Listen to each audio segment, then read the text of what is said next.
Clive Barker Podcast audio commentaries. Thanks to your generous donations to our Kickstarter funding campaign, Clive Barker Podcast presents Fundraising Inferno 5.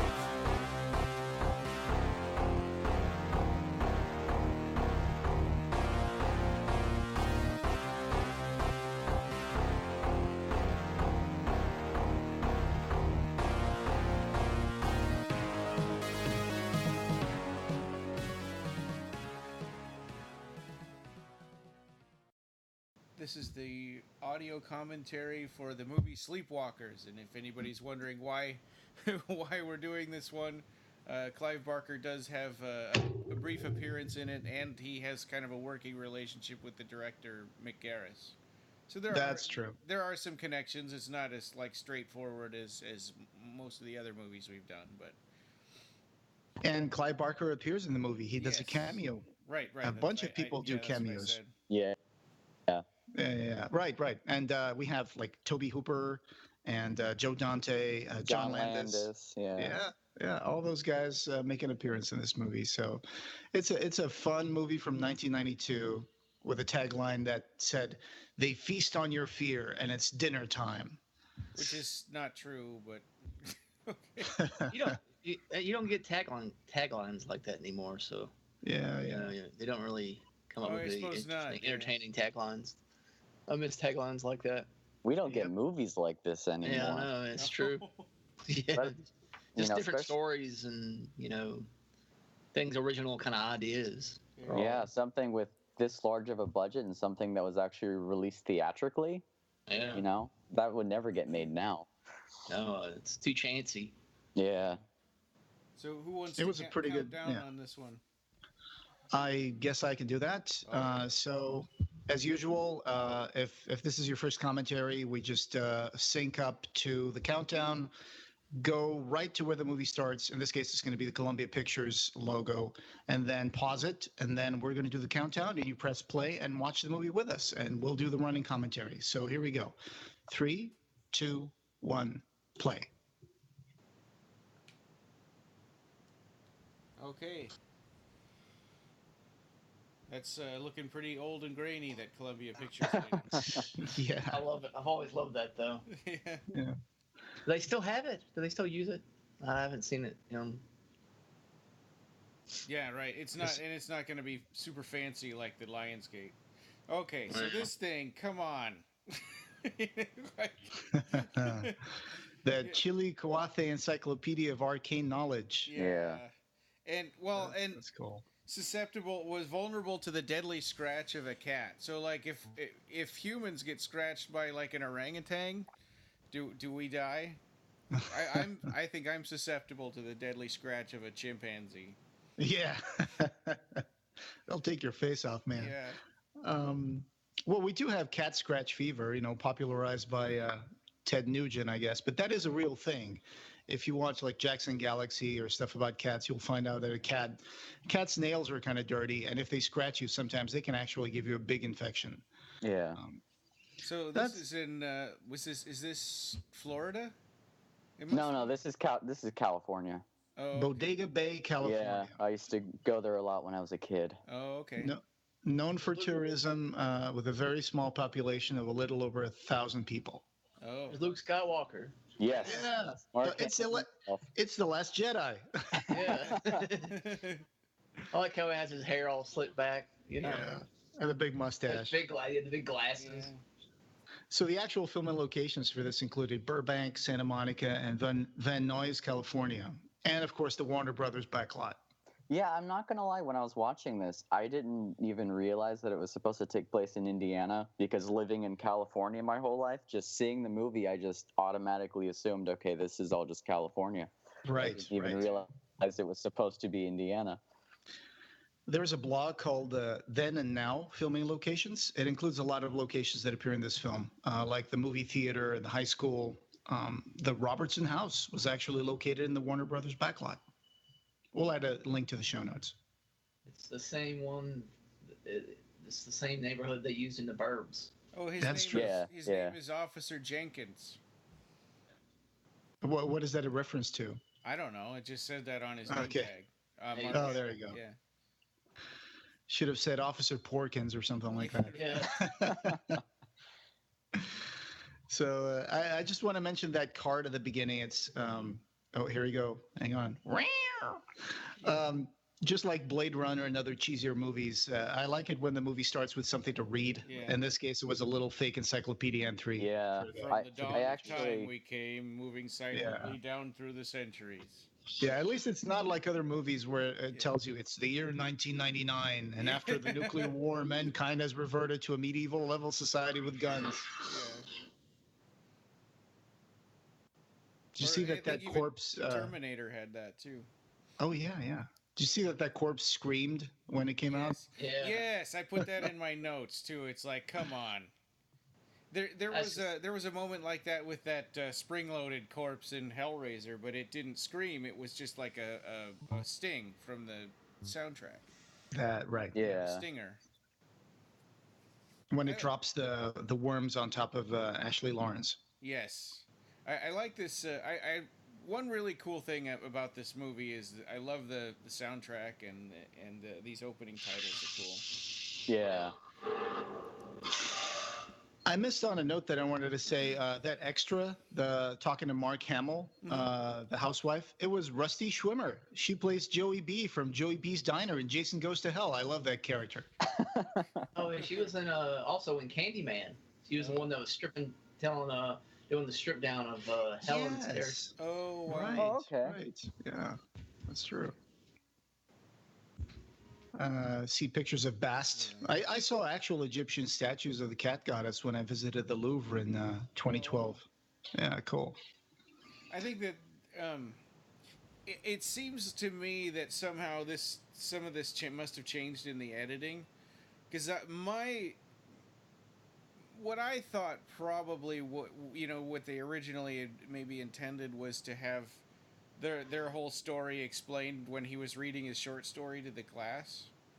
Mm-hmm. And then they probably realized that was boring, and it's like, okay, well, we'll explain some of it with the opening credits, and we'll explain the rest of it, with a title card. Mm-hmm. And here we have a foreshadowing engraving of what's going to happen at the end of the movie. Yeah. Yeah. Complete with the stereotypical, let's burn the edges of the paper so it looks old. Yeah. Yeah. Little tea stain on it. Yeah. Uh-huh. Yep. So Stephen King's Sleepwalkers was King's first original screenplay. It was written expressly for the screen. Or like the poster said, for the scream. Oh my God. There's a teaser poster said, Stephen King's first movie written directly for the scream. They're also vulnerable to the deadly practice of yard work. There you go. There's like some kind of a huge tree branch that's just sitting on the roof there too. So here's love this song. It's called Sleepwalk by whoever it was. Santo and Johnny. Yeah, it's one of my favorite pieces of music. It's kind It's got of a little creepy bit and of, weird, strange. It's also Hawaiian guitar. weird. Why are they called Sleepwalkers? I mean, Yeah, you're right. They never really get to it, do they? Yeah, They I never didn't really get that explain it. either. It's like King wrote this expecting there to be a sequel or something. yeah. Well, why are those creatures that King wrote called the Tommy Knockers? I mean, what sort of name is that? That's fair. Yeah. They're aliens. Why are they called Tommy Knockers? yeah. So kind of emo, a little surfer guy doing some self-cutting for a T for Tanya. Yeah. Yeah. He doesn't seem to have. Brian Cross, is that his name? Yes. I think, it's weird to think that, but probably the worst, the weakest thing about this movie is the writing. And even though it's Stephen King, it's really strange. Yeah, as There much was as I love Stephen King, I mean, like some of his stories are pretty can be weak. He's he can have his ups and downs, and I think Sleepwalkers is somewhere in between. Yeah. Here comes a kitty cat. Do you have cats? I have 2 cats. I have 2 cats as well. I've got 8. Yeah. Holy crap! Wow. You must have a sleepwalker in your neighborhood, Rob. Yeah, we took in one cat named. We took her in. She was like a wild cat, and she ended up having kittens, like three litters of kittens. Oh, So wow. we just kept her babies. Yeah. And you used to have Bosco, right, Ryan? He he showed up in one of our Kickstarter videos. Yeah, we had 2 cats, but they died a couple of years ago. They were both That is too bad. really old. That is too bad. So Alice Krige was the board queen in that Star Trek. What was the name? It wasn't Nemesis. No, it wasn't Nemesis. It was the one with the board. First Contact. Yes, thank you, Rob. She was also in this movie called Ghost Story, which is something the director Mick Garris worked on as like a publicist, and that's why he wanted her to be in this. Oh, there you go. What about this actor, the Ryan Cross? Yeah, has he been in anything else? Oh yeah, a lot of kind of B movie. He actually was starred in Gary J. Tunnicliffe's directorial one of his films, Within the Rock. Oh, okay. So am I the only one who thinks that long hair, there's a few inches of room between being hot and crazy looking? Yeah. It's like if your hair is down to a certain length, that's kind of hot. But if it goes down a little further, it starts becoming like crazy cat lady in this case. It's like... It's a fine line. Yeah, it's a fine line. Yeah. Or that's very true in a literal sense here. Or young third wife of 6 wives or something like that. So this whole mother-son dynamic was really reminding me of course, Psycho and Norman Bates and whatnot. Knowing that Mick Garris directed Psycho 4, he that's right. he actually said that Psycho 4 was one of the reasons why they decided to hire him onto this, was because of the whole mother-son dynamic here. Originally it was another director. He wanted to do a cat person world instead of just having it be, this small group of people. Yeah. Wow. And that was Stephen King. Stephen King didn't like that. Yeah. Well, actually, to me, when this came out, it felt like this is Stephen King's answer to Nightbreed, and it was way inferior, and I just hated it. I got that same vibe watching it too. There's even a few like crescendos in the music of the score that remind me of Danny Elfman's score for Nightbreed as well. So definitely get that vibe. Yeah. And like you can even say when he's reading the story to his class, and I forget the main actress's name, but when she starts feeling almost sympathy for him, it's almost Tanya. that. Yeah, it's almost Machinamik. Is that how you pronounce her name? Yeah, her breakout role was in Twin Peaks, of course. Twin Peaks. Yeah, as Shelley, and she did this movie that came out. When was that? Let's see. Yeah, so this movie premiered on April 10. By August of '92, audiences were seeing her back in Fire Walk with Me. So. Okay. I'm sorry, I interrupted you. Where are you going? Oh no, I was just saying like it's almost like the sympathy for the monster dynamic that's also in Nightbreed. Oh yeah. Except it's really bizarre because they go back and forth between making them horrible and unsympathetic to like, oh, they're the last of their kind, and by the end they're just full on monstrous, and you're not. Well, not even by the end. Like when he reveals himself to her in the cemetery, which we're gonna get to, it's like Jesus Christ. He's like, oh, just think of yourself as lunch. Which you can also say is kind of reminiscent of Nightbreed as well, that whole cemetery scene. Right. Yeah, but he's like, he's telling his mom, does it have to be her? And, like he cares for her. And you think there's going to be sort of a Romeo and Juliet sort of a thing with it. And then he's like, oh, just think of yourself as lunch. Yeah. Yeah, no, good. It's really crazy. I mean, just... Yeah. Hey, guys, do you remember Walkmans? Yes. Oh, yeah. This is a great... Yeah, I this is a sold great mine scene. for like $300 recently on eBay. Wow. 'cause- Dang. Yeah, because I really Yeah. wish I could get this excited about cleaning. yeah, Walkmans are like vintage. Apparently, Yeah. yeah. I've got a So- couple somewhere. So this movie theater had in the marquee, it said They Bite, also Scream Dreams. Yeah. I looked it up. Those movies are not real. Yeah, it's Yeah. just So those are made up, just yeah. fake titles. Yeah, I it missed seemed like $5 movie screenings though. They missed an opportunity to do something funny with that. I thought Yeah. because I paused. It was only for half a second that it's on there, and I paused to figure out what it was, and then I wrote it down on my notes. But then it's like Mhm. it's not funny. It's not really much of anything. Do you remember when movie theaters had ushers with little flashlights? Yeah, right. I missed Yeah. that. I missed that. I So well, this- and I this miss dance scene- these little Hmm. independent theaters. Like obviously this is a Yeah. small, like 2-screen or 1-screen one. Yeah. I used to work at a theater like this in Brevard, North Carolina. It's called the Co-ed. Very small like this. I could only see this, and we were a 2-theater screen. Cool. And our concession stand was like this really tight space like this. Yeah. But actually, Stephen King, this is one of the inspirations for the story. Was like his son, his older son, was fat. I guess he must have had some kind of attraction to the popcorn girl at the local cinemas. Oh, That's where he got kind of the inspiration for the story. Oh wow. So this dance scene was actually tweeted out by Mitch and Amik as Blumhouse made a video calling this one one of the top 10 dance scenes on films, on horror films. So, her dancing around in the hallway there with the Yeah. man. it's a pretty cute dance Yeah. sequence, I think. Yeah. Yeah. She's probably one of the best actors in this movie, I think. Yeah. Yeah, I think so too.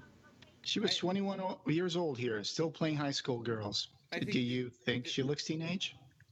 Yeah, she has a very young look to her. That I think it's weird because you get sort of this is like she's like a movie teenager. At this time, everybody that was a teenager in movies was like in their 20s or 30s. Yeah.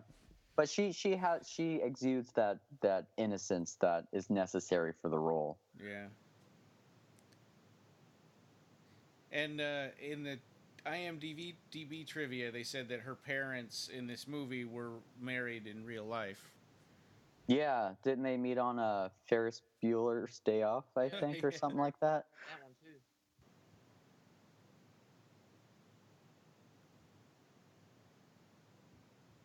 And I think that theater was actually called the Darko Theater. Oh, So, yeah. it's Or weird. maybe this theater appeared in Donnie Darko. No, I'm not sure. I saw a comment somewhere that mentioned that. He offered to give her a ride home, but he walked.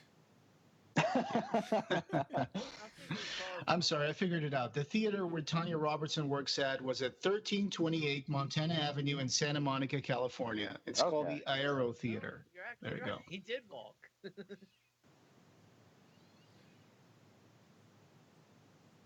catch, Ryan, on that. And she calls the police to come get a stray cat. Yeah. They don't have animal control, I guess. This guy saying, "Yeah, I'm allergic too. I'm allergic to the IRS." Oh, jeez.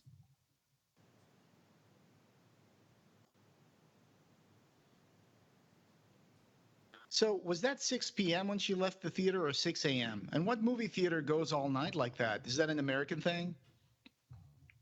Or maybe it's really far from his house, and he just. Oh, I thought it said midnight. Maybe. Yeah, I Is think it it said midnight? midnight. Okay. This is where we start realizing more of the dynamic between the mother and son here. Yeah.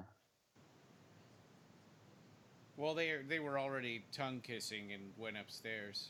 Oh yeah, that's true. I missed that part. Yeah, that's weird. I mean, I guess it might be because they secretly know that they're the last ones. I have no idea.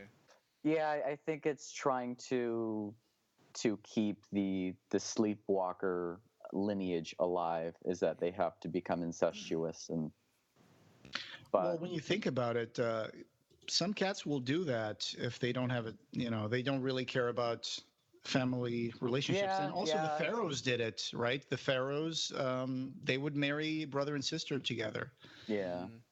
to keep their bloodline pure. Yeah. But it just resulted in more inbreeding. Yeah. Blue bloods. Hmm. There's a lot of time dedicated to their weird incestuous relationship in this movie. Yeah, a lot of time.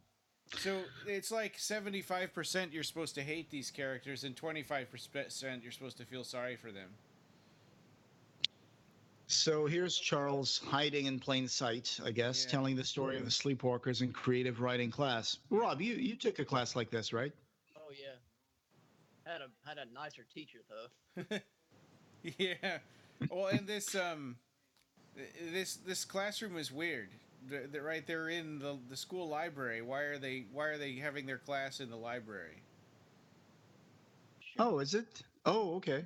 It looks like a classroom to me, but Well, I don't know. I mean, maybe it is a classroom. It's got a lectern, but there's books like rows of books around it. yeah, I see what you mean. It's like a Hollywood classroom, right? Yeah. I'm surprised they don't have a guinea pig in a cage in there somewhere. Yeah. So this is the late Glenn Shadix as Mr. Yes. Fallows. Yeah. Yeah. Solid cast in this movie, and Shadix did a lot of voice work in a lot of movies and TV. That Yeah. guy was actually a pretty good artist. Uh-huh. Yeah, for like a note in class. Yeah. Yeah. Extreme close up. Yep. I think that it's a little here up in a second when he corrects him and says actually a box has 6 sides. Mhm. He gets really mad. Like He does. it's like completely out of proportion to like anybody else would have been gone like, oh yeah, duh, or whatever. Yeah. But I think he gets really mad and to the point where he's investigating him. Yeah. You I called think me out that's- about a box. Investigation. Yeah, I guess that's the setup for his wanting revenge on him. Yeah, because he corrected him about Yeah. the box. He is a little tropey as a kind of minor villain in this. Yeah. By the way, there's a Sleepwalkers page in the website TV Tropes, which will add a link to the show notes. Anyway, still a better story than Twilight, I guess. Yeah. He's like, oh, I'm still fuming about that box comment. I'm gonna get him. Yeah. Look at it. He's so like mad. brooding over it. Yeah. Another thing is he's a weird pedo guy. Yeah, that is really weird. It comes out of nowhere. this guy being taken by the ear. Yeah. Rob, you're coming in a little low, though. Am I the only one who listens Yeah, to no. Rob really, really low? Yeah, Yeah. that's true. Okay. Maybe your microphone's too far away.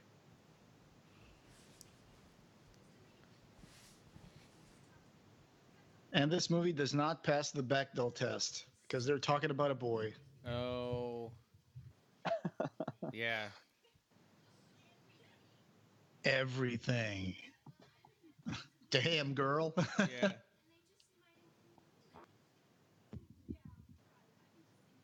Is that better? Yeah, that's better. Yeah. So they call Homeland the Homeland Cemetery, which we'll find out in a bit. Yeah.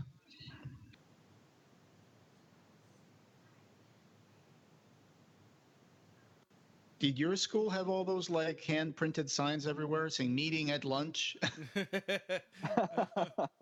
No. Those are enormous signs. Yeah. Probably. Let me see if I can find out what high school this was. I think the locations website had it.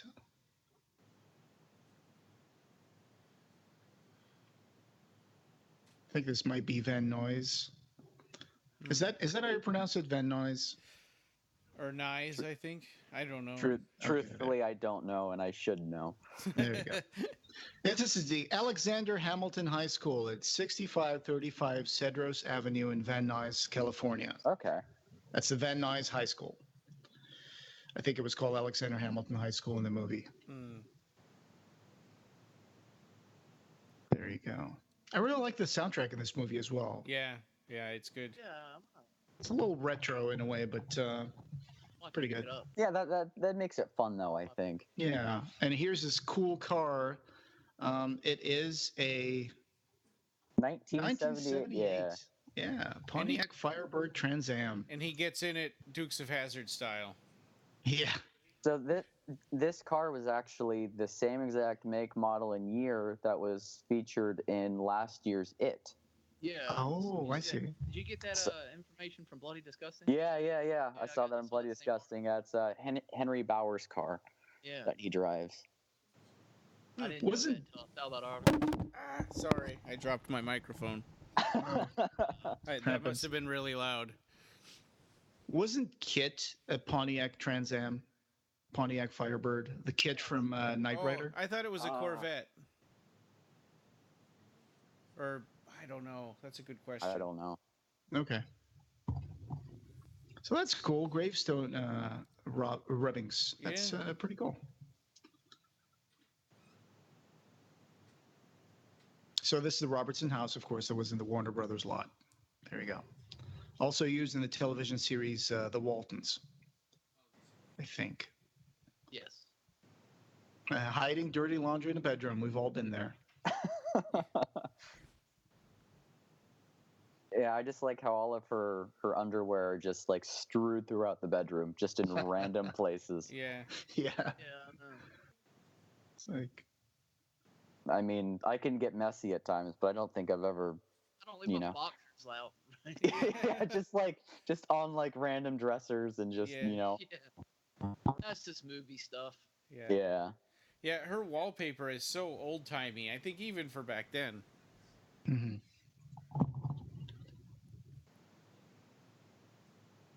Here's Charles Brady working his sleepwalking charm. And it's Yeah. also weird that she has a banister like from a stairwell right in the inside of the doorway.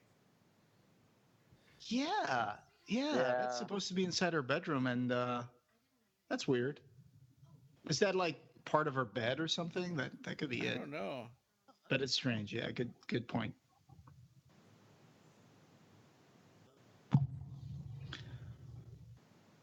So I love the fashion here.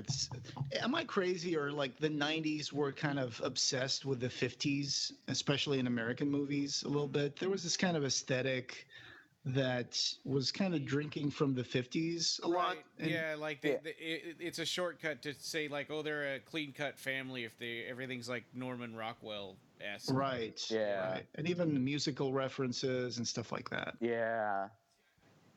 Because she was listening to Motown's "Do You Love Me." Love Me. That's from what years? That's from the 50s, right? That is, I think so. Yeah. The Contours. "Do You Love Me" from 1962. Oh yeah.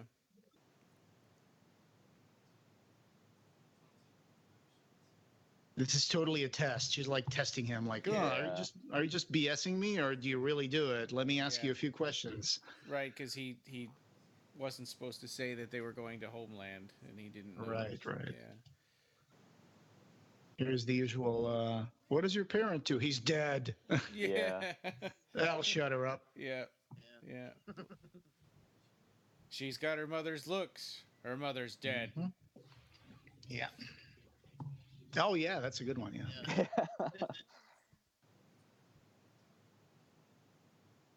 He totally has that look of captain of the football team, except Yeah. Except he's an outsider. yeah, he's an I outsider. think that he's probably the weakest actor in this movie, even though he's the lead. He was given a lot of one-liners that were not very good, I think. Yeah. Yeah, that's true. It's hard to tell if it's probably just the writing. I think Hey. he's strong in the first half, but when he goes into complete like Looney Tune mode, Yeah. Yeah, it's super that's when it cheese. kinda hits. You're quiet again, Rob. I don't know, man. I mean, I'm right on it. Oh, okay. Yeah, it could be Skype. This is crazy. I mean, this is where the movie gets nuts, right? I mean, this teacher's gonna chase him down and honk little at bit, him and yeah. pull him Yeah. over. Yeah. Why wouldn't he just wait till the next day in class and say, "Can I talk to you after class?" Well, yeah, that's true. That could have happened too. I mean, there's really no point to this except it's gonna seg into a staple of action, which is a police car chase. Yeah. You got to have that. Well, and the police car chase doesn't make any sense either. I mean, he just murdered somebody, and he's worried about them being found out, so he's gonna speed. I don't know. And he's like excited. He's happy about it, and he thinks it's funny, that the cop is chasing him. Yeah, you'd think for somebody that's trying to blend in to, a new town and not get found out about, being a cat person, that he would, not do half the things that he does in the movie. But yeah, there's a lot of just mixed up sort of stuff that should have been fixed in the writing. This makes me wonder, though, if when he says your transcripts are fakes and you're not from, there's no Paradise Falls in Ohio. I mean, you think that if they've been doing this for a long time, that they would have been able to cover their tracks a little better instead of making up an entirely fictional city that he came from. But it also makes me wonder if he's really as young as he looks, or how old are these sleepwalkers? Yeah, I mean, that's a fair point. She says like these have been in our family for a long time, and it's sort of Oh, there you go. Yeah. It sort of implies that they're old, but we don't really know. and that he said he picked up about grave rubbings a long time ago. I love this sequence. I just love how over the top it is. It's amazing. Oh, there we go. Yeah. And this movie, apparently from, if you listen to this YouTube series called Trailers from Hell, I think in it, there's an episode about Sleepwalkers, and Mick Garris mentions that this movie was the second time morphing was used. Yeah, and this came out before Terminator 2. Yeah. So. Yeah, it's the second time that CGI morphing was ever shown on film. I used to have a morphing program on my Amiga, or it was just a morph that somebody did between like a cat face and a person's face. I think I had that too. It was from a magazine. It was so huge that I had to put it on I had to get a hard drive for it. Wow. So I think it's here that the music almost reminds me of Nightbreed, and then like the flying camera shots through the forest are like super Evil Dead throwbacks. Yeah, why is the camera spinning around and he looks like he's just pretending to bite him, and I don't know. Well, like, Rawhead Rex style. Live source. Say again, Rob? Is he sucking live source out of him? No, it looks I think like he's just ripping his throat. Yeah. Right, because he it seems like only virginal women, actually get their life. Yeah. Which makes you wonder at some point, why doesn't his mother find a virgin of her own, right? Yeah, I had that in my notes too. I'm like, why does she have to wait around for him? It doesn't make any sense. Yeah, I mean, for like is it really important to seduce them first? Well, I think, and this is something that I've noticed as a trope from this is basically a vampire film, except it's cats. But in vampire stories, sometimes there's this trope where there's the fragile female vampire that can't feed on her own, and then the male vampire has to go out and get blood, and then she drinks blood from his arm or something like that. Yeah. So it's kind of like that. So there's some scenes in here where he's like squirreling around and he flips the car around and stuff, and that cat would be flying all over the car. Yeah. If you've ever driven your car with a cat inside, you know that's a really bad idea. Yeah. Yeah, it's a terrible trope that that it's so ham-fisted that he's got a cat that he drives around with him. Say again, Rob. Rob, you said something? I was saying that's I can't remember what I said. Okay. Like this scene, when I first saw it, you kind of have to suspend disbelief just because. I mean, personally, I love it just because it's so bonkers. Yes. Being a cat lover, I'm just like, okay, I'll go along for this ride. I like that squirrel that ran out to the road and then turned around and went back. Oh, there he is. I saw it.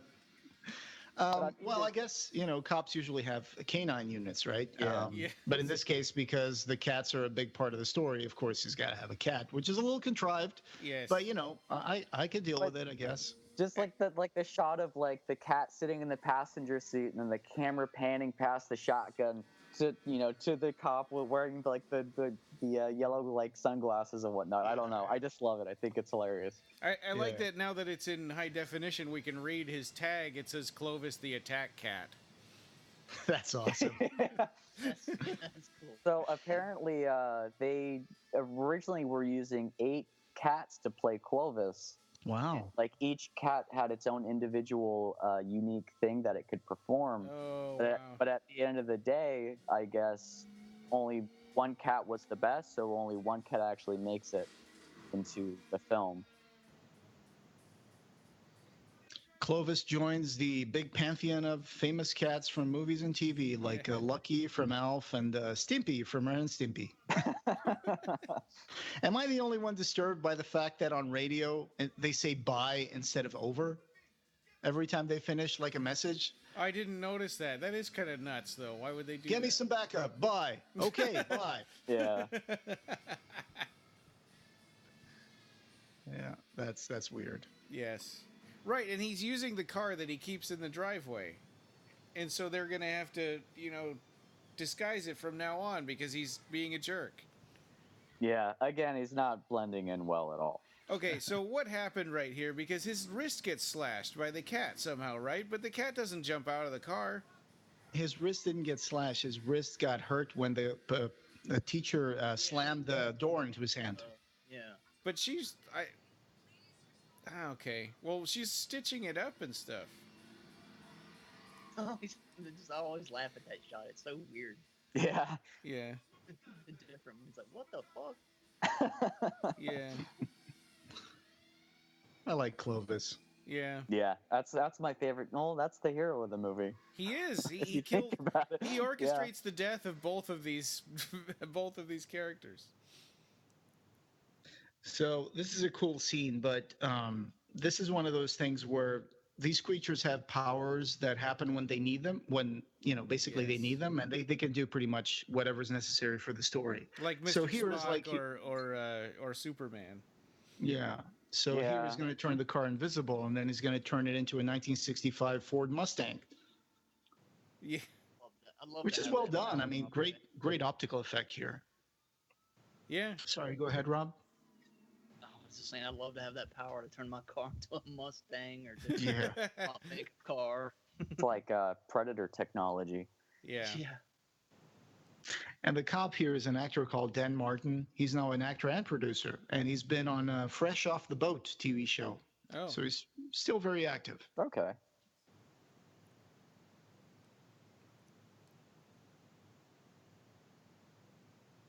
Oh, Yeah. yeah. Oh, he's looking at him still. That's right. Cat's apparently seeing all red. Yeah. They are colorblind, though, right? They have like red, blue color blindness, or green, blue. I think so. I think so. How Yeah, do, I've how read do some. people figure that out? I guess they look at the sort of photoreceptors that are in the eye of the cat. I don't know. Yeah.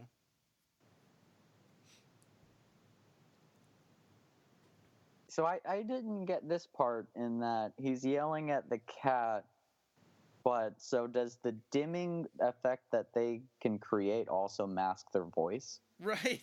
Yeah, that's a good point. Yeah, excellent point. Yeah. Because later on when the mother uses the dimming and she's leaving the house, you can like hear her footsteps. So And when she's dimming both of them when the cops are coming, she says, "I need you to be quiet." yeah. Right. And here, of course, we listen to the engine turn on. So Yeah. that is a sweet ride. That is a Yeah. sweet looking ride. Holy crap. Now he's gonna drive at a normal speed. Yeah. Not after he killed somebody. Yeah. It's like he couldn't transform it into something a little bit less more inconspicuous though. Yeah. It's still Turn it into like some crappy car or something. yeah, that's not like a convert- Pinto, Like a or- Honda. Yeah. Yeah, like a Pinto. I would love to. Great.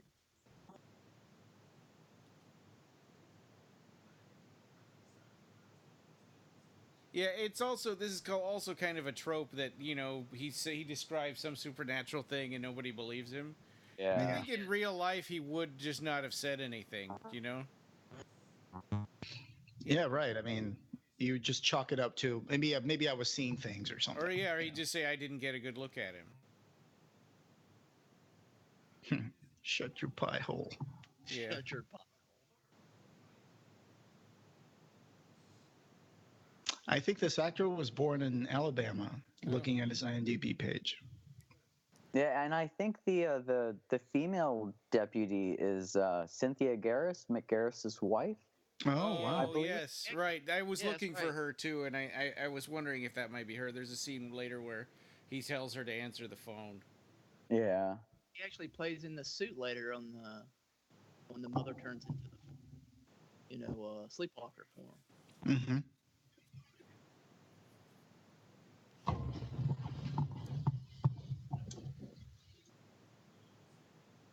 There's Clovis. It's like, yeah, I'm just gonna sit here next to this light.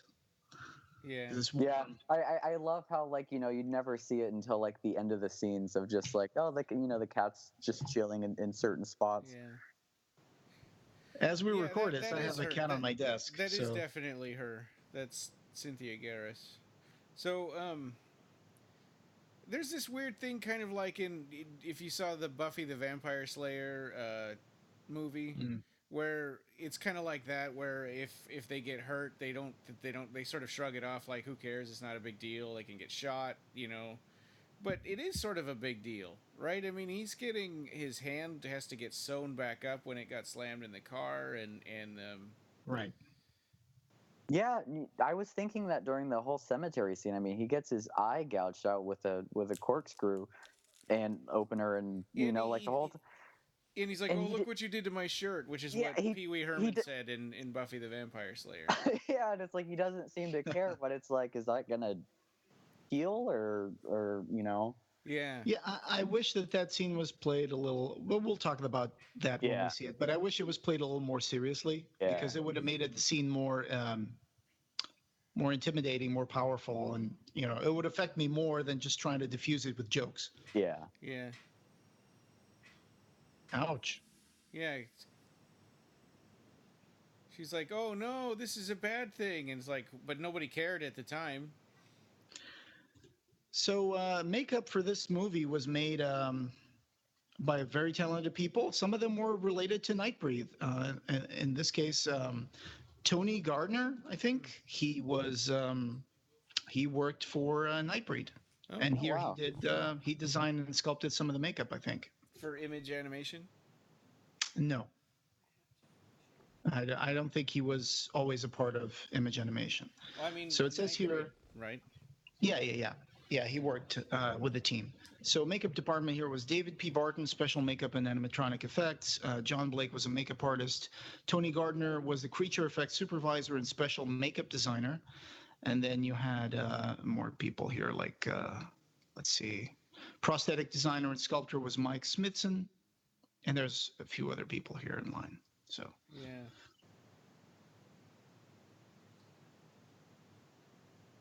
And when she keeps talking about how she's starving, and like you'd said earlier, it's like, why doesn't she just go get her own? Yeah.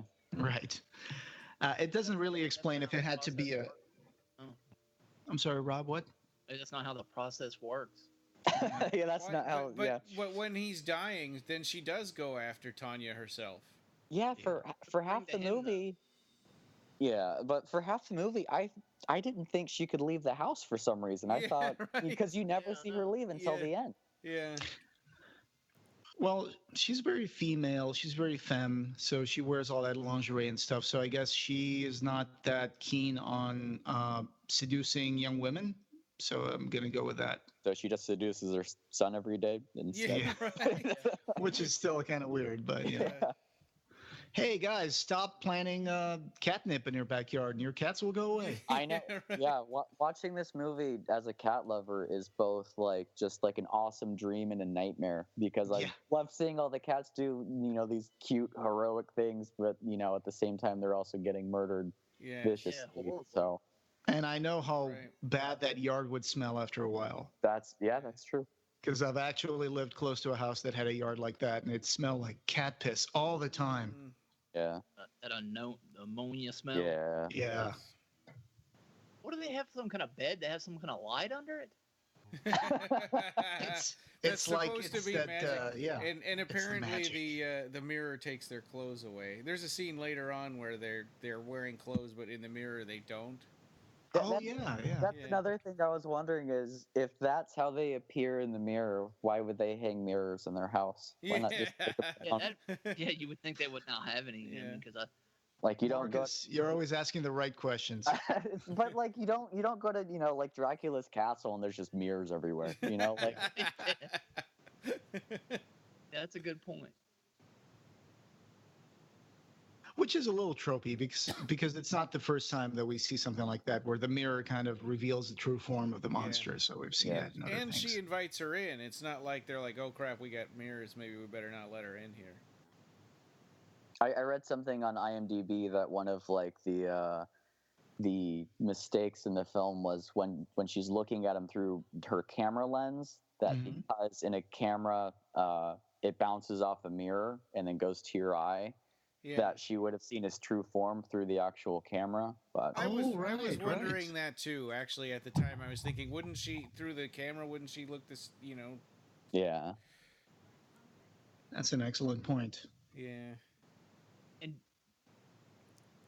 when she Well, gets he doesn't show up like that in the mirror, right? Only his mother did, I think. Yeah. When they were making love, it looks like he's still Charles Brady, and she's the one that shows up as. I didn't see that. I would have to check again. Oh, I think it was both of them. yeah, it was both of them. Right, right.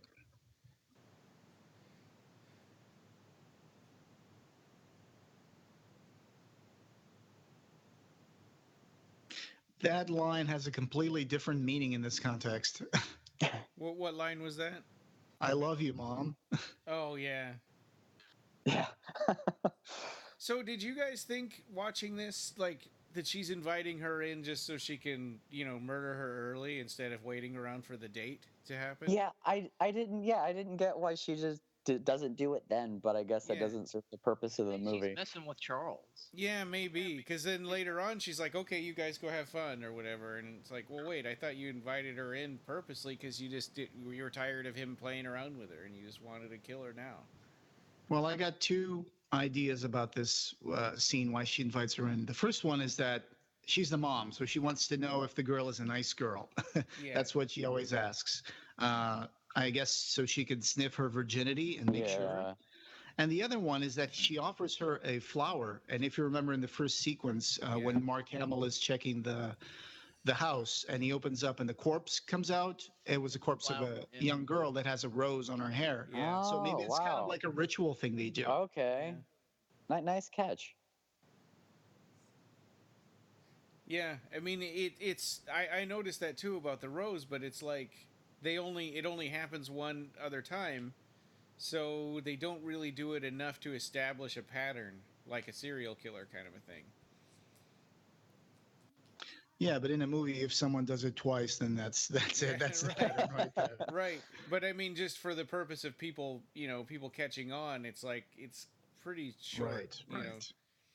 Hey, you guys remember the other Mick Garris movie, Quicksilver Highway, where Yeah. Yes. they adapted the body politic? Mhm. I remember this reminds me of the last scene in the body politic story segment when the woman gets off of bed and gets a big scissors and she cuts off her own nose Oh Mhm. yeah. right as it cuts to black. Yes. So Yeah. that kind of reminded me of that. Also, the scene with all the cats running through the streets, like forming an army, it reminded me of all the hands running down the street. Oh yeah. Free. Yeah. But there is a the way he shoots is really you can tell a Mick Garris movie. Yeah. Everything's kind of close in and looks a little bit TV like. Mhm. Yeah, he went on to direct mostly TV. Most of his stuff feels very TV. Yeah. So when she says "sweets to the sweet," there, when she gave her the Yes. flower, Yeah. Right. I know people are going to be like, "Oh, that's from Candyman," but nope. That's when you go back to Shakespeare, Yeah, when Hamlet's Shakespeare. mother, the queen, delivers sweets to the sweet, she's she's not giving her a candy or anything. The Queen's sweets are actually funeral bouquets scattered in the grave of Ophelia. And Hamlet's Candyman former was flame. really close to this movie. I mean, because that was Candyman was like 91 or 92 also. The same year. Yeah. Right. Yeah.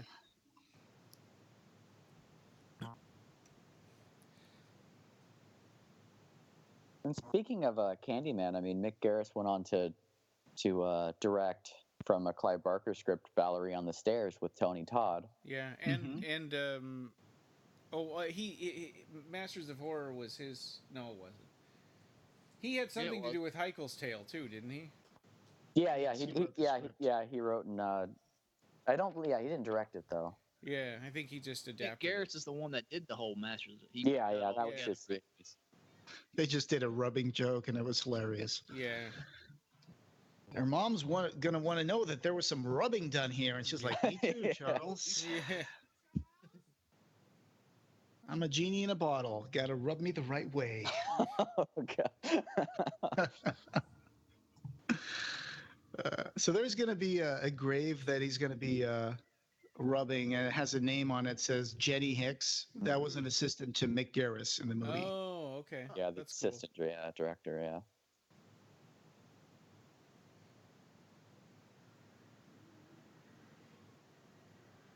So apparently he's lost his focus, maybe, and that's why this car is morphing back. Is that he stopped concentrating on it? Yeah, Yeah. I guess he's distracted. Yeah, Maybe there's a range to his powers. I think yeah. could be. But of course, the reason is because the cop's coming by, and he's gonna find Yeah. out. Yeah, More service to the story. These songs that he makes up are nuts.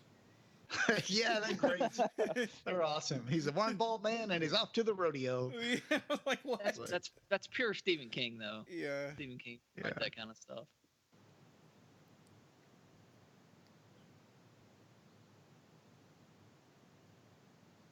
Yep.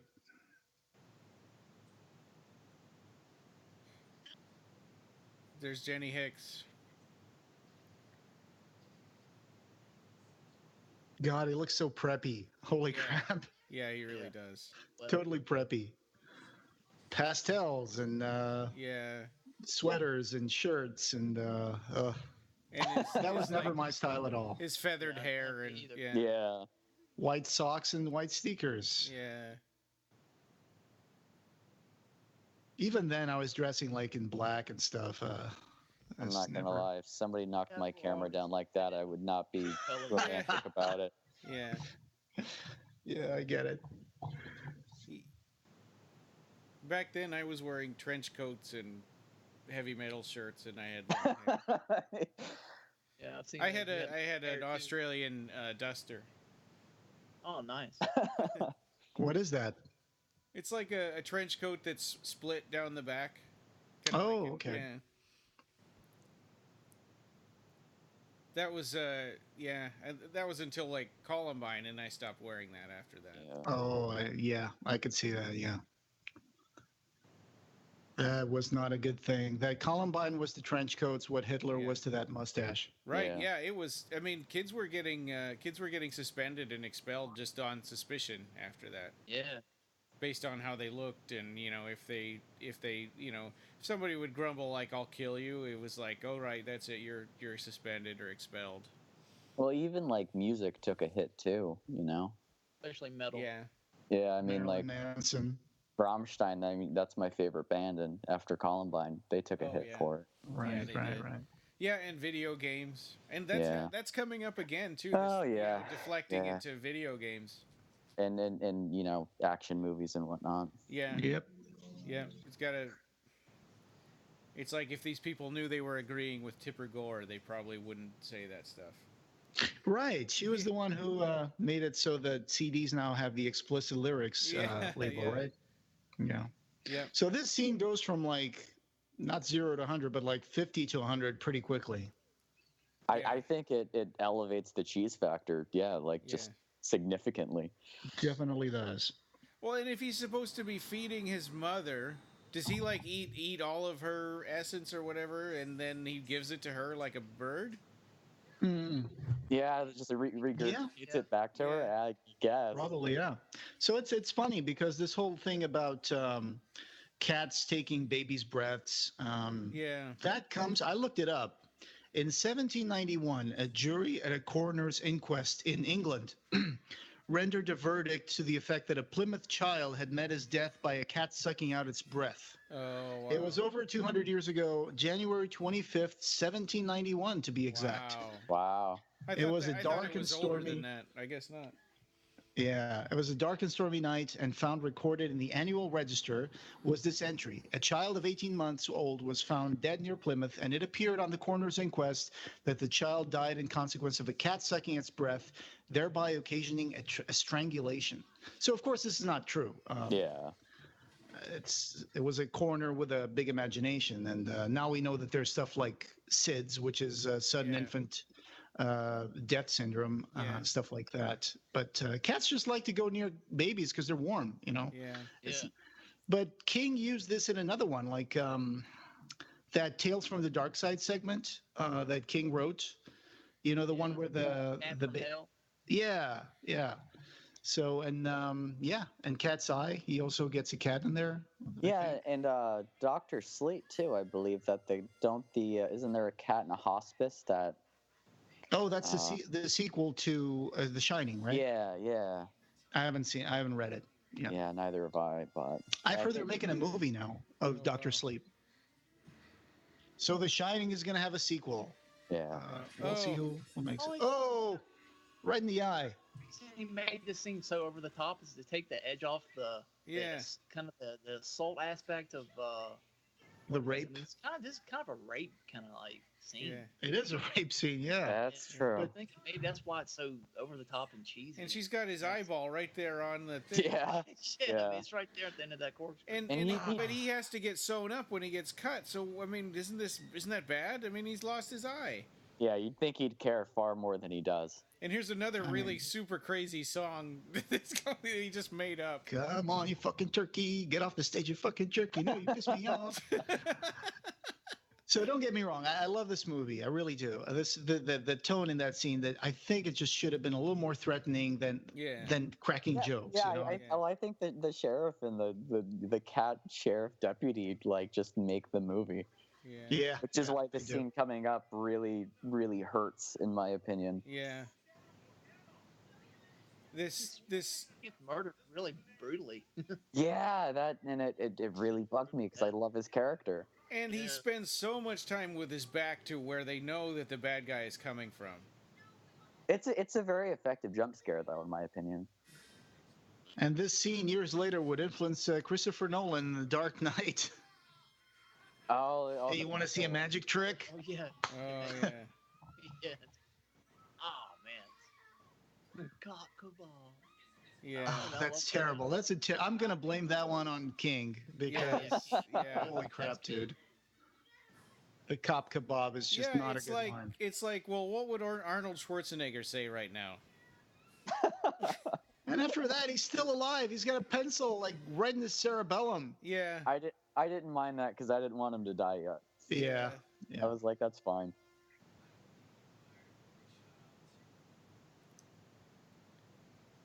Yeah, and this part, it's like you said, Ryan. It's like he's going to die from these injuries, but right now, I don't know if it's the adrenaline rush or if it's like just for the sake of the scene or whatever. He's laughing and cracking jokes and. Right. I got a feeling that it's more like what the cat does to him that poisons him. I think so too, but of course he starts to smoke. I mean, but fire doesn't come out of his wounds. Maybe that only happens when they're gonna die. I don't know. It was Clovis the Attack Cat, earning his pay. Yeah, justifying his name. Now that it's in high definition and you look at that cat, it's like, oh my god. It's obviously a puppet. It's very reminiscent of kind of reminds me of that scene from Ed Wood where Bela Lugosi's fights the octopus. Yeah, he's doing the octopus. Yeah. So what were you saying, Marcus? This was reminiscent of what? Oh, Reanimator with Jeffrey Combs and the black cat after he revives it, and it's just like you can totally tell that it's just a doll. But I haven't seen that movie. Oh, never I've seen seen it so Reanimator? many times. yeah. You got to see that. See all three of them if you can, because Yeah. the third one's crazy. That's Oh, just I so have amazing. a fear of needles, and the box of the movie had this guy with a gigantic needle on it. Like, nope, I'm not Oh, watching yeah. that. Yep, that's true. There was a lot of injections. Oh, poor Clovis. Yeah. All right. My owner's dead. Time to eat his face. Yeah, right. So what is she cooking here? Is this chicken with peaches? Is that a Yeah, good it's thing? Weird. Cooking Yeah, they like talk about like she's like I'm starving, Charles, but she's always making food. Right. Yeah. What do they eat? What do they need to eat for? I mean, they have two different kinds of things that they have to eat. Well, yeah, I guess, I mean, I forgot. the life source of the sleepwalker obviously is what keeps them alive. The virginal. Yeah. life Yeah. source. And One feeds the stomach, the other feeds the soul, Ryan. Yeah, I guess. Like, ugh, It's really I'm a messed up. mess. Yeah. Yeah, now he's upset over his wounds. Yeah. Yeah. Now that he's back home to mommy. Yeah. He's still smoking a little bit. Yeah. And Yeah, he she's- is. He's like, I came home so you could slap me in the face some more. Yeah. He's got cat scratch fever. Yeah. I don't know if y'all have read the Dark Tower books, but always that shot reminded me of the there's a book called The Glasses. Oh yeah. It's the cover of the book, right? Yeah. Yeah. I know what haven't you're talking gotten about. that far. I think I've read like the first three of them. Yeah, I think that's the fourth The book. fourth one. Yeah, that's Yeah. the fourth Yeah. book.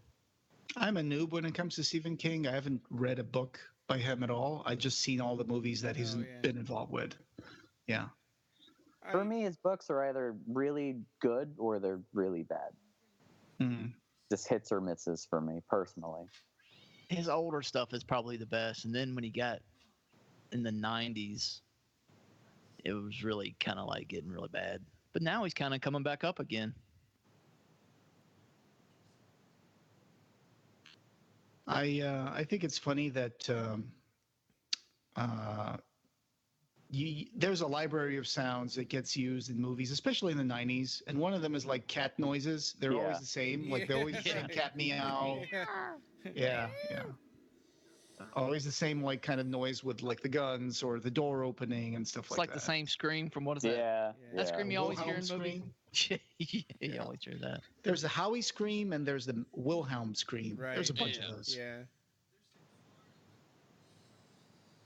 Yeah, the Wilhelm Scream, now that everybody knows about it, it's like movies do it purposely because of that. Yeah. Yeah. I think J.J. Abrams even put it in The Force Awakens. Yeah. Like it's Yeah. very prominent. You have to have Yeah. it in Star Wars. Yeah. Toby Hooper. Toby Hooper. Yeah. And here's Stephen King saying, I ain't taking the rap on this. Buddy, you wrote it. Yes. Yeah, you right. This scene is I mean, this was the only thing I used to like about this movie because, here's Clive Barker. Yeah, and it's also like one shot, the one take. This is the skinny Barker, right? In the Yeah. 90s, before he kind of bulked Yeah. up a bit and Yeah, got yeah. all muscly. It's like, Yeah. Yeah. But this But is being this is super long, this scene. It's like it's really just kind of shoved in there or shoehorned, I guess. Oh, I love it though. I mean, as a Yeah. horror fan, I mean, seeing all my Yeah. personal idols in one scene Yeah. is awesome. Toby Hooper, of course, directed Texas Chainsaw Massacre, and Salem Poltergeist. Slot. it's the one horror movie that really, really scared me. I think that movie really, really scared me. Texas Chainsaw. Yeah. Yeah. Yeah. No, that's. I saw it even as an adult, and I was like, it was too much for me. I got up twice to get out of the theater, and I was like, no, Yeah. I'm just gonna sit down. Out And of, then I out got of- up again, and I'm like, okay, I'll sit down a little Yeah. more. Yeah. Out of all It was the, too much. Out of all the cinema villains, Leatherface is definitely the most horrifying. Oh yeah, the whole family. Yeah. The Gunnar Hansen portrayal, especially. Hit her in the head, Grandpa. That whole sequence is one of the moments I was like, I gotta get out of here. I haven't And seen then I just any sat of those down either. again. Oh wow, you should see that one in 2. That's crazy. This actor right here, actually, he played in Christine. He was one of Buddy Repperton's little buddy, like little pals, little Oh. goons. guy's taking the picture. Mhm. Okay. He was in Friday 13th Part 2. Oh, He Oh, the was one he? that- yeah, he was the one that only survived. He was drunk, so they told him to stay behind, Okay. and he survived because of that. It's like, hey, I survived because I was drunk. I'm never gonna give up drinking. and here he's like, okay, we're gonna put you in the hands of our most completely incompetent policeman. Yeah. Is that the guy that gets the? That's the cop that's just eating their food at the house, right? Yeah, Yes. and he, Yeah, there's one on the cob. he shoots the vase like 3 times. Yeah, he's like the worst shot. yeah. Yeah, Yeah. the vase is Barney broken, Five, and the then token next Barney scene is- 5 shot. Then Yeah. the next scene, the vase is still there, and it's like, Yeah. He shoots it again.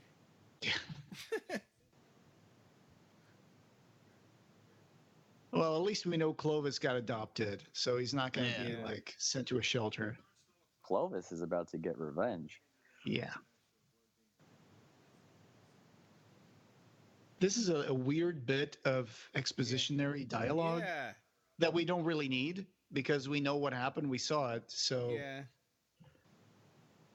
anyway, chalk it up to Stephen King again because Yeah. I really like the directing of Mick Garris. I just wish that the script had a few things here and there that were a little different. But Yeah. it's one of my favorite movies for sure. This one, it's Well, still what- good. Was this Stephen King's first script? Yeah, That he wrote? original script Okay. based Yeah. from obviously based off a short story he had never written. Yeah, unpublished. Yeah. So But I mean, I oh, go ahead, Ryan. Oh, didn't he? He did. He adapted some of his short stories before. Yeah, and novels too. Oh yeah, this is not the first movie Script based he's on a ever Stephen written. King. Okay. I don't know about that, but I know that for sure there were a bunch of movies done like Creepshow, Cat's Eye, Silver Bullet was adapted, Maximum Overdrive, Pet Cemetery. Yeah, Pets. Yeah, I just wasn't sure if this was the first script that King actually wrote himself. That was it. Yes. Okay. Yes.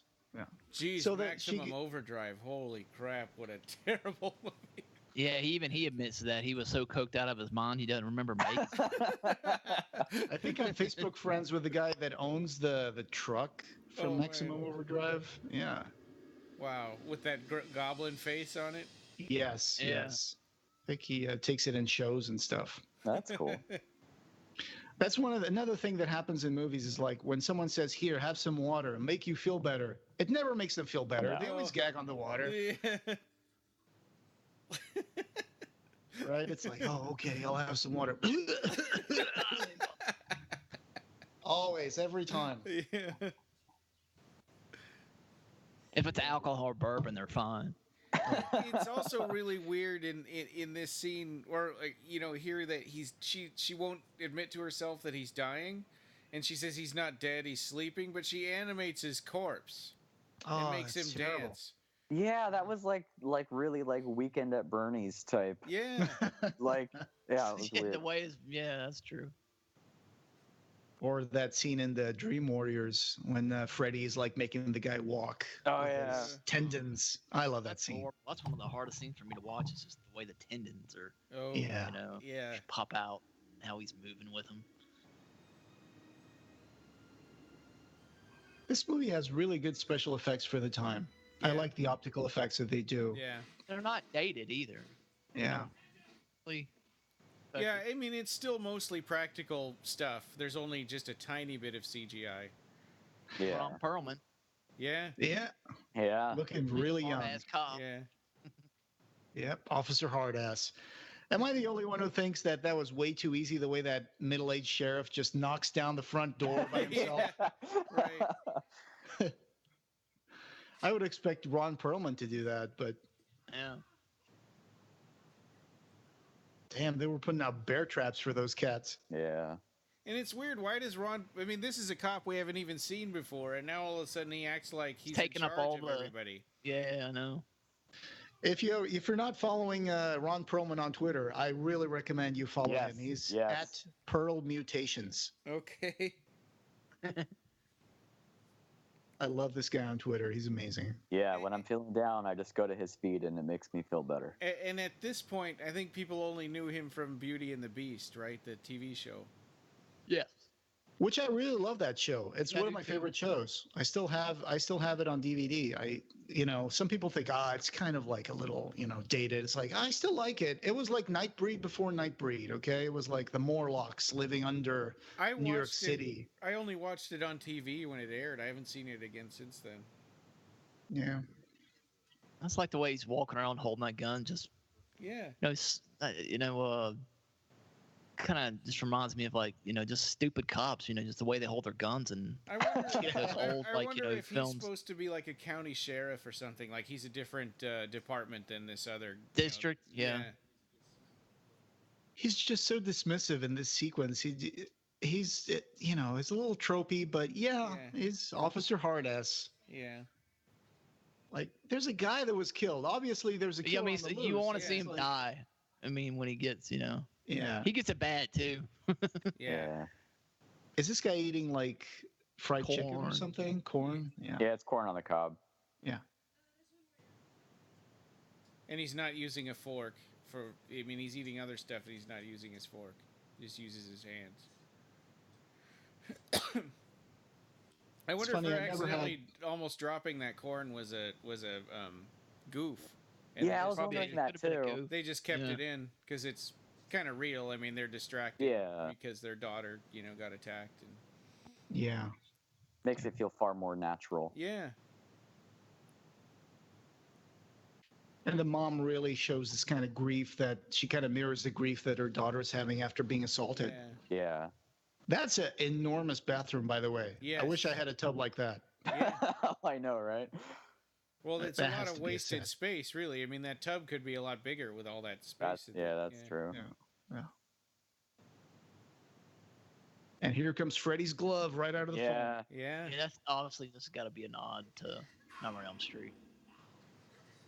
This cattle prod moment here is like that could have been Yeah. taken out. But I love the teeth that they put on the monster. That's Yeah, really they good. look Good good. work.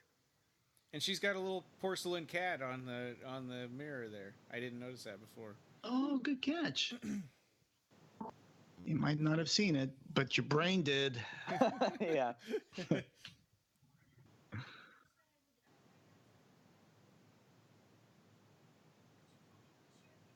Yeah. So Tanya, she's going to be a final girl, and if you don't know what a Yeah. final girl is, it's a trope in horror films. She's always the last girl alive that confronts the killer. Yeah. Like Kirsty from Hellraiser is a final girl. Joey from Hellraiser 3 is a final girl. Yeah, Um, But we even got what's better though is we also get a final cat. yes. yeah, and I think it must have started out as a response to the fact that women were always tripping and falling and getting murdered. And Yeah. then it's like, okay, let's turn this on its head. But it's been turned around for so long now that it's become a trope. Yeah. hmm Like Ripley in Alien. Right? Yeah. The girl who escapes Leatherface in Texas Chainsaw Massacre. Nancy in Nightmare on Elm Street. Well, there's even been, I think, 2 movies now that have been made that have been called like Final Girl and Final Girls. So, Oh, Very geez. true. Yeah. I mean, So they're dead because she hit their heads together. Blunt force Yes. trauma, I guess. Yeah. I don't Yeah. know. Yeah. Yeah, they could have done more of maybe a better special effect there to sell that. Yeah. Like And have so- their heads just explode, just brain matter. Right. That scene is kind of Three Stooges a little Yeah, bit. it Yeah. It is. Maybe that's the point. I don't know. I guess they're out getting some Starbucks. Yeah. So this scene coming up here, does this father really die from getting hit in the head with a vase? I've always wondered that myself. I guess I really don't know. Yeah. Looks like he just gets knocked out. Yeah, but then this is weird because he seems like he gets killed and then the mother gets thrown through the window. Like he's got slashes on his face and he falls Yeah. down and it's like, okay, I guess he's dead now. And then the mother gets thrown through the window, but she gets up and is like yelling at her daughter, but at the Let's end, just say he's out of commission. but at the Yeah, I end, think- her daughter is like, "It's just you and me now, Clovis. It's just you and me." It's like, no, I think your parents are still alive.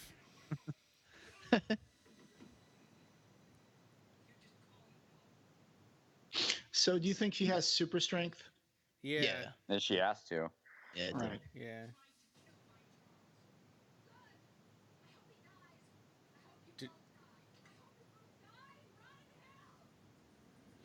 She telegraphed that trying to hit her with that stick ripped a little too much. Oh yeah, yeah. God. That's another staple of '90s movies: someone being defenestrated. Yeah. Yeah. Ah, there goes the vase. Yeah, and he shot the lamp and the vase in the picture. And there's the vase again. Yep. I mean, Jesus Christ, dude. You're a trained police you're a officer. cop. I know. I mean, He is the worst. yeah. And what He's is still this? breathing, I think. He reminds me of someone out of that the what's the name of the Nightbreed Yeah.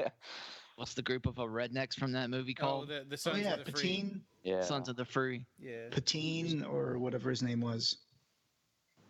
There's John Landis and Joe Dante. Oh, yeah. Yes. Joe Dante's hair is kind of crazy. Yeah, it is. And Mick Garris' wife is on the phone. It looks like Joe Dante looks like he should be in All the President's Men or something like that. Oh, here comes this horrible line. You don't This see made me- many. That made me gotta- so mad when I saw this. Oh, You got to admit, it's an original death, though. How many movies get to see somebody get killed by an ear corn? That's because Yeah, it would just explode on his back and it wouldn't go into him.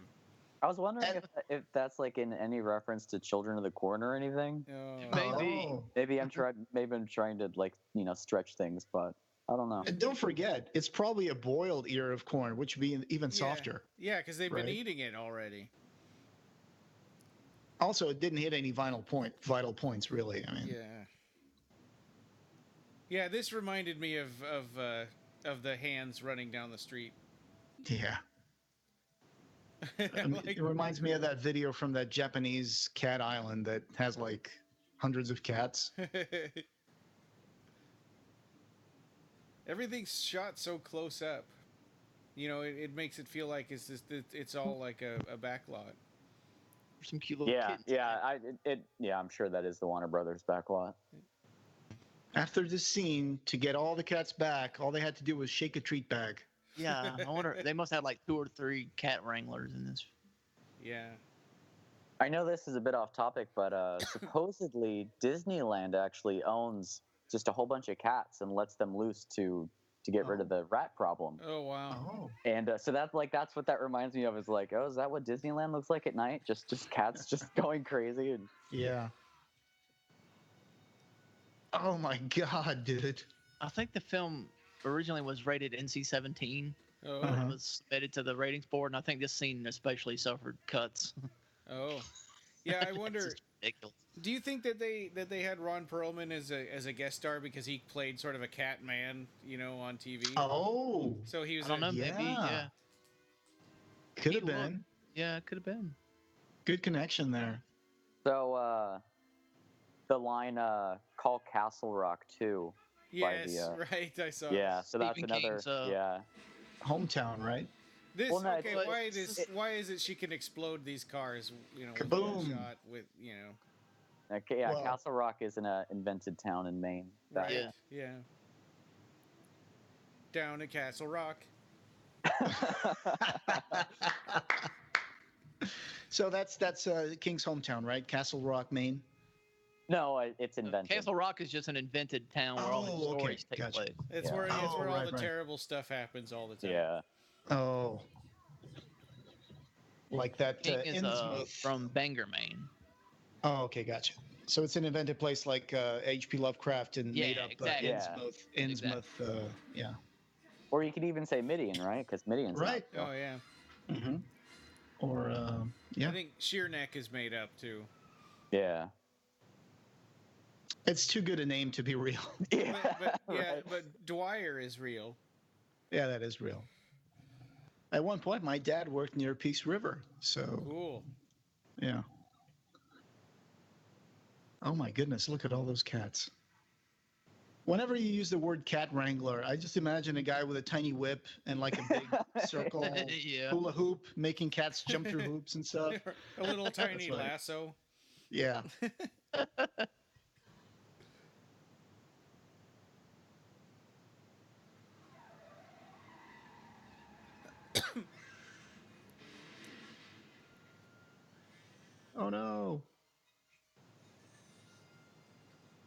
Wonder how long it took to get takes of all those cats hissing and.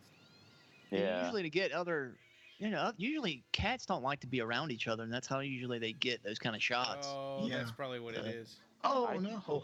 Yeah, I think the hardest part would have been just having all those cats be sitting still in the Yeah. yard and Yeah, on the roof and exactly. stuff. Yeah, yeah.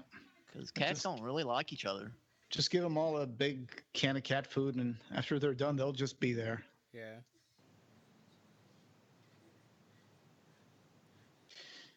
See, he not only got dead, he got older, Yeah. Yeah, I he's starting know. to age. I mean, he's starting Yeah. to age and morph. right? That's what made me think. I wonder if how old are they as creatures? Yeah, He's not that's obviously. true. Yeah. He's like the anti-Robert Pattinson. Yeah. So he's not really a teenage boy, just like They you know, were the- they were really too short on the backstory. Yeah, Yeah, I know. I think it's just part of the weakness of the writing in this movie. And I wish that Ron Perlman had more of a story arc as a character. He only has like a couple of scenes, really. Yeah. Yeah, it's two. And his death is kind of silly. Yeah. I wanted to see him be more of a badass at the Yeah. end. And Well, but I anyway. feel that way with most of the genre actors in here. I mean, as a horror fan, this film in particular is awesome because of all the cameos and stuff. And I just wish that they would have been fleshed out more. But Doesn't that song It's fun. get used in other horror movies also sometimes? I heard it in La Bamba. That's when I first Yeah. heard it. Sounds very Lynchian to have this music play. yeah, Yeah. There's a movie, I forgot which one. I always mix those two up. It's either Sinister or Insidious. That there's like a demon with a red face. that's And he- Insidious. Yeah, Insidious, and he's Yeah. playing that crazy music with like some Yes. like, Oh, yeah, that's- yeah. la, la, la, la. And it's like that music is so annoying to me. Yeah. But somehow they put that in, and I'm like, yeah, I guess if I had to be stuck in hell, that music probably would be on loop. Oh, I love Insidious. That's one of my favorite horror films. Yeah. Is Like that the demon is cool. Scott Derrickson? Oh, he did. No, he Sinister. did Sinister. Oh, James okay. Wan did Insidious. Okay. Yeah, I liked Insidious.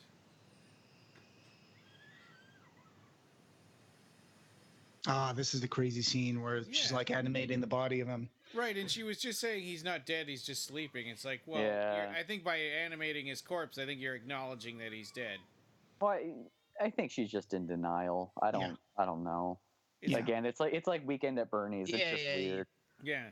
I mean, if she really believed that he was just hurt, then she wouldn't be doing that to him.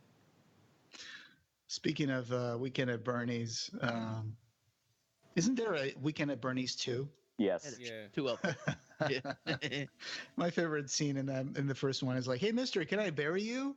And it's like, "Cool." That's how it ends. Oh, God.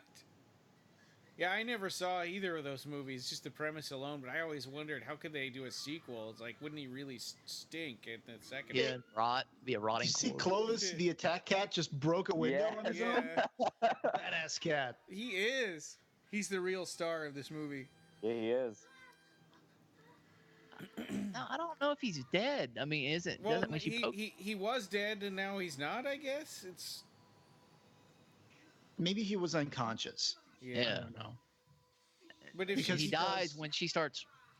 but if he she's pokes his eyes out. animating him, you'd think that would be really bad for him. I think she was using her strength to like give him some kind of life force. Yeah, it's Yeah. never. It's pretty vague. It's never specified. Go, Clovis, go!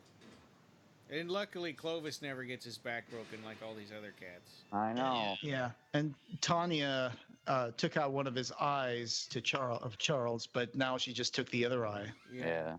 He's Keeps dead. now. gouging those eyes. She's like, come on, why are you just standing there? Let's go! And she's stuck with him holding her hand. Wasn't that the same sheriff that busted down the other door like nothing? No, or- I think Yeah. it was Ron Perlman that busted down the other door. No, it was the sheriff. It was the Oh, sheriff. was it? Yeah, I just But made then a commentary but- about the middle-aged sheriff knocking down the door. Yeah, but then he couldn't get that door. How convenient. So getting hit, poked in the eye can kill you, but getting shot with a shotgun, it just makes you mad. Well, we went through that. Yeah. I think it was the cat that poisons them. I hate Seems like- poison I just Yeah. hate seeing all the poor cats. The cat gets shot by a shotgun. It's terrible. Yeah, that was. I just noticed that for the first time actually. Does this movie have the ASPCA disclaimer at the end saying no animals were harmed in the making of this movie? I got to pay Yeah. attention to that. Yeah. We'll find out. A few cats got annoyed, but that was it. Oh, God. Everybody gets into those bear traps. Oh, no. Yeah. This movie came out for rental in 92, and I looked up magazine Billboard's 1992 top video rentals, listed Sleepwalkers as number 11. It was pretty much typically 6 months between when a movie would be in the theater and when it would be out on video. Yeah. Took forever. Number 11, Sleepwalkers on the top rental, just above White Men Can't Jump. She's going to say, "How do you like my fence?" And this movie made a domestic total gross of $30 million, and the estimated budget was $15 million, which makes it kind of a success, right? Yeah.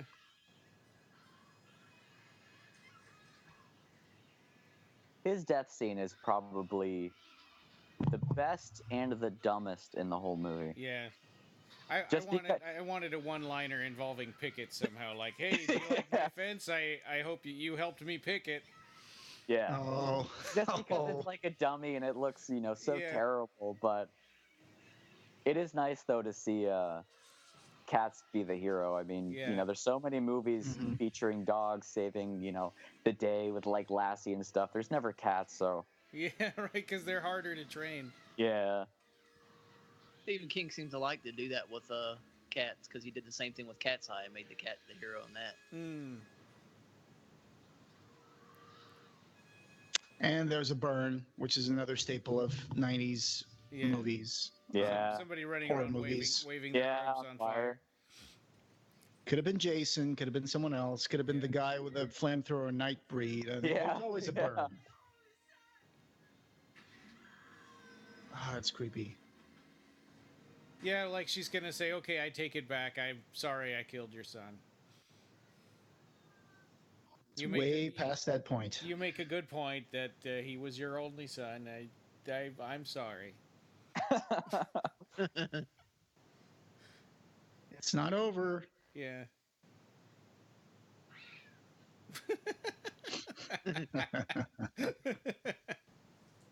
So, That jump scare did not work on me. hey, kill the monster Really for don't ever you. get You're to me. welcome. It has to be really jump scares like that don't get to me. That Clovis basically killed both of them. Yeah. Yeah. She says He's the hero. It's just You you need and Final me now, Cat. Clovis. I think that her parents are probably still alive. I'd say so. I know the mother was alive. Yeah, she got up. And here's Enya's Bodicea, chosen for the film only because of all the songs provided to Mick Garris by Sony Music at the time for cross promotion. It was the one song he felt hit the tone of the film. It is pretty good. Yeah, I like it. Well, at least it's not Sleepwalk again. Yeah. Yeah. Or your favorite band, Enigma. Oh my goodness, that's bad. Yeah, I didn't like those guys at all. They were a big hit though. Forensic Techs, Clive Barker, Toby Hooper. There we go. Good old Clive. Boy with earache. I know earache. Who's the boy with earache?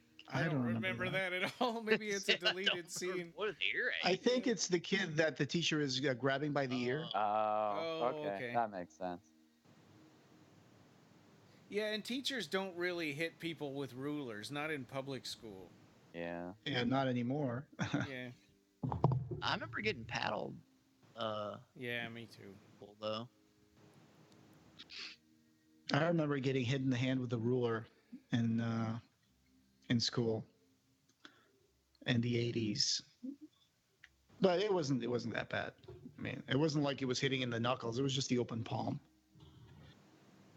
Anyway. Yeah. That was Sleepwalkers. Yeah, I mean, like, the one really cool thing about this film is it did spark a friendship between Mick Garris and Clive Barker that is still, going on today. Any picture you see of Mick Garris, he's always wearing like a Clive Barker T-shirt, and they went on recently on his postmortem with his latest episode of Postmortem, he was wearing one of those skull T-shirts in the picture with the guest, and I commented on the picture. I said, "Hey, when are you guys? I love the T-shirt. When are you guys going to get Clive?" And he's like, "We're working on it." Oh, that's cool. I saw a picture of when he was entering. I think it was Dario Argento, but he was also wearing a Clive Barker shirt too. Oh, nice. And I mean, his Postmortem podcast is really, really good. And to anyone listening, I definitely recommend that highly. And now that his old podcast company used to make him do commercials for things that were completely unrelated to to horror and stuff, like Carfax and things like that, which you could tell he was kind of struggling with. But now now he's with. Was that Podcast One? Yeah, Podcast One. But now he's with a different company. Is it the Blumhouse? I think. Yeah, it's Blumhouse now. Yeah, so now they don't make him do that stuff, which is pretty cool. Didn't Mick Garris, wasn't he going to work on a body book adaptation, or was with Clive? So which of the stories? Because there's 2 stories in the body book. The prison one. Oh, I didn't hear about that. Animal action was monitored by the American Humane Association. No animals were harmed in making this film. Scenes depicting violence were simulated. A few cats got annoyed. That makes me feel better. Yeah. But they were definitely working together on a Mummy script. Yeah. And they were also developing a TV show as well. Yes. So you were talking about In the Flesh, right, Rob? Yes, In the Flesh is what they were wanting to do. Yeah. Okay. Yeah, and we read that one and did an episode about it, I think. Yeah. It was in the body book they had that script. Yeah. Yeah. What was it David Anderson said when Clive screened this movie for Universal?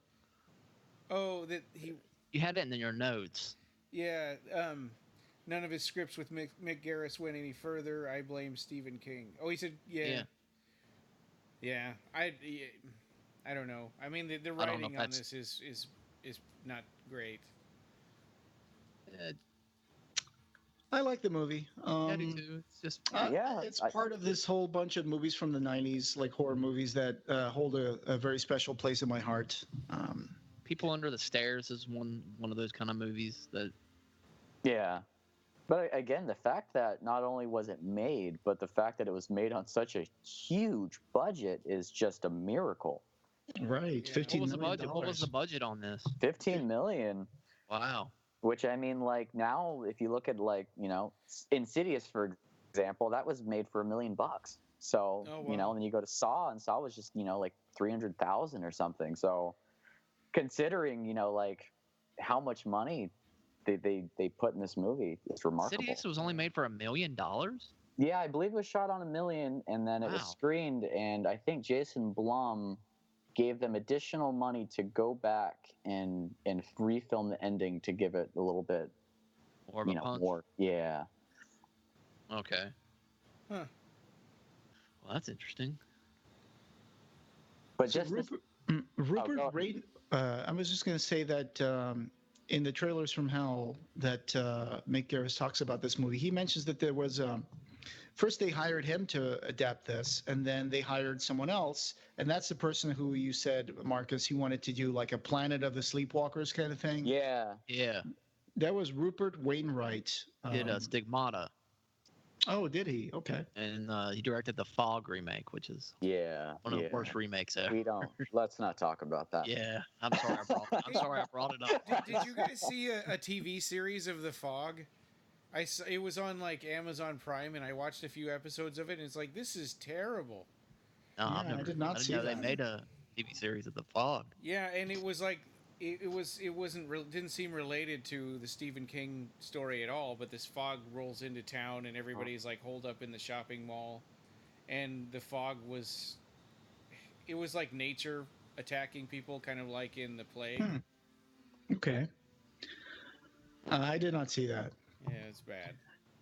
Hey, Rob, I wanted to mention something. I was reading, I found something in Stephen King's biography by Albert Rolls. It says here, a month after Lawnmower Man appeared, Sleepwalkers, a movie for which King had written the script, even before he had been approached by anyone about making a movie, was released. The idea was sparked by seeing Joe, his oldest son, Joe Hill, is a writer in his own right, ask a girl who was working at a concession stand at the local movie theater out on a date. King began to wonder how she could really know if his son, a stranger to her, were safe to be alone with. From there, King developed the story about the incestuous couple, Charles Brady and his mother Mary, who are half reptilian, half feline creatures, perhaps the last of their species, and resemble vampires in that they consume humans' life force to live. So there you go. You mentioned that thing about the girl in the concession. Inspiration, yeah. Yeah, there it is. I didn't know Joe Hill was Stephen King's son. Why is his last name Hill? Probably It's because a Stephen King's son. Nom de plume. That's Yeah, he didn't want to just be piggybacking off the success of his dad. He wanted to forge his own career. Right. So it said here that the Sleepwalkers original cut was deemed too violent by the MPAA and scenes had to be removed to get an R rating. The result was a film with which King wasn't entirely satisfied. So, yeah. Huh. I wonder I what think they, the movie's what they pretty took out. gory. You would think that they would have made the DVD like a director's cut. Yeah, you'd You know. think. When did they start releasing really director's cuts though for movies? It was not until DVD really came out. On VHS, you rarely saw them. The only ones I Yeah. could think of, unrated versions on VHS are Hellbound. There was there Hellraiser was 2. an Alien director's cut that was going around on Laserdisc, but it was over $100. Yeah, Oh, wow. Laserdiscs were very expensive when they came out. At the Seattle Comic Convention, I saw a guy selling VHS copies of his Laserdisc. He had a whole booth set up just for that. Huh. Oh, wow. He's like, I'm gonna make my money back, damn it. I remember I got so mad one time. I bought the signature edition of the Jaws Laserdisc for $150. And when Laserdisc started going down and DVDs were coming into the market, I went to see my brother who was living in New Orleans, and he worked at this record store. And it was only selling for $5. I've never been so mad. Okay, cool. I'm going to go for brunch, guys. Yeah. Yeah, I'm going to go for a walk. That was a lot of fun, So- guys, and thank you for having me on Yeah. again. Well, You're and- welcome. And Joel has to stay out of here until he goes by Joel now. He won't let us call him Joey. Oh, But Aw. he can't come into the living room until the movie's over, and he really wants to play Minecraft. Oh, yeah. All right, I got to feed the cats before they jump on my face and kill me. Right, and I've got an army of orangutans out in the front yard that I have to deal with. Hey, don't bring your tenants into this. Yeah. Okay, I guess Yeah. that's it. That's it, huh? So this Yeah. podcast having no beginning will have no end. Find the show notes for this episode and join the discussion over at www.clivebarkercast.com, where we have news and links to all the ways you can connect with us. You can subscribe on Apple Podcasts, Google Play, and every other place you can find podcasts. The Clive Barker Podcast is an independent editorial podcast and news blog that is not affiliated with or under contract by Seraphim Inc. This is a labor of love by the fans for the fans. Thanks for listening.